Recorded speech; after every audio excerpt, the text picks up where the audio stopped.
शिक्षक महोदय, अन्य गणमान्य विभूति व साथी प्रतिभागी, जैसा कि आप सबको विदित है कि इस वर्ष का सतर्कता जागरूकता सप्ताह 31 अक्टूबर से 6 नवंबर 2022 तक मनाया जा रहा है और पिछले वर्ष की भांति इस वर्ष भी अनेकों कार्यक्रम इस दौरान आयोजित किए जा रहे हैं।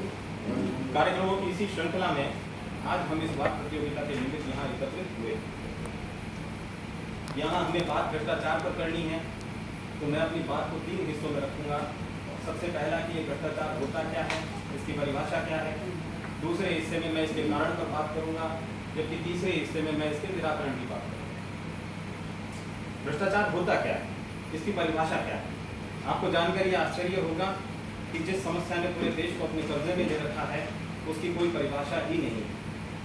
मैंने कल ही गूगल किया था प्रिवेंशन अगेंस्ट करप्शन एक्ट 1988, लेकिन मुझे उसमें भ्रष्टाचार के उदाहरण तो मिले परंतु कोई परिभाषा नहीं। मुझे लगा कि चलो देश में तो कोई परिभाषा नहीं है, लेकिन विश्व के किसी अन्य देश ने तय कर रखी होगी। तो मैंने गूगल किया यूएन प्रिवेंशन अगेंस्ट करप्शन, लेकिन आश्चर्यजनक है कि उसमें भी भ्रष्टाचार की कोई परिभाषा नहीं दी गई।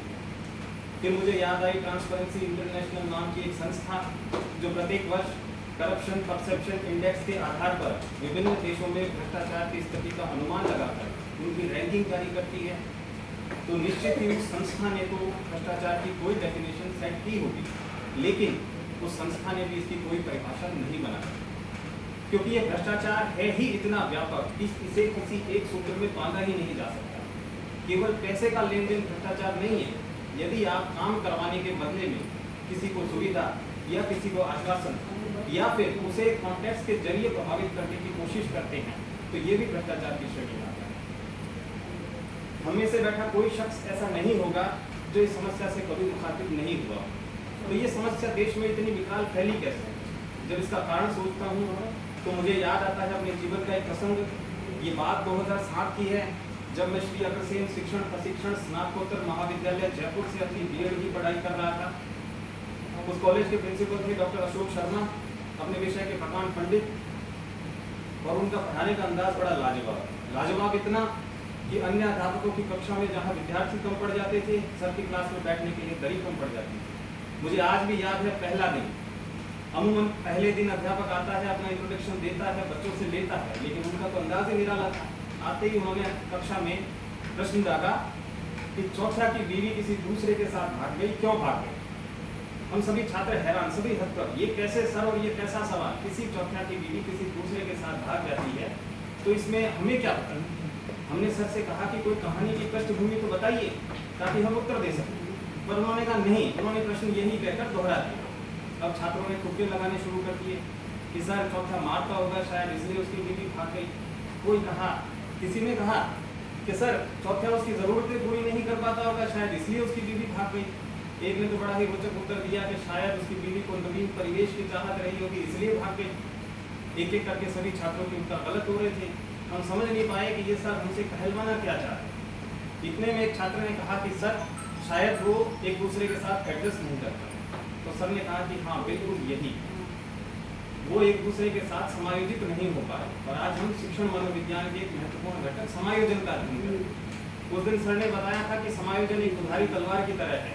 यदि जीवन में प्रसन्न रहना है तो आपको समायोजन करना सीखना होगा, लेकिन तभी जब परिस्थितियां आपके नियंत्रण में न हो।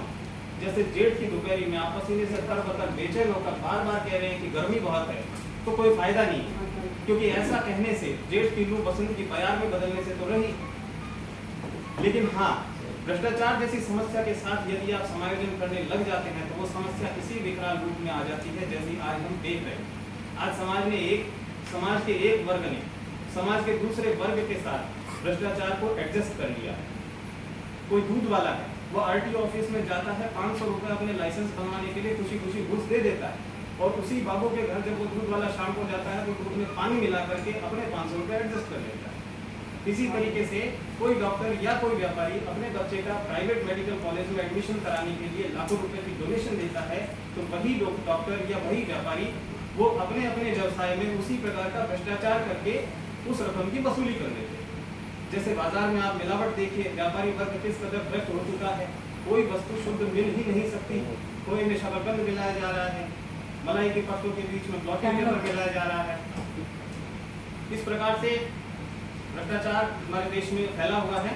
इसे दूर करने का उपाय यही है कि हमें समायोजन को छोड़ना होगा, बागी होना होगा, विद्रोही होना होगा, तभी हम इस समस्या का समाधान कर पाएंगे। धन्यवाद।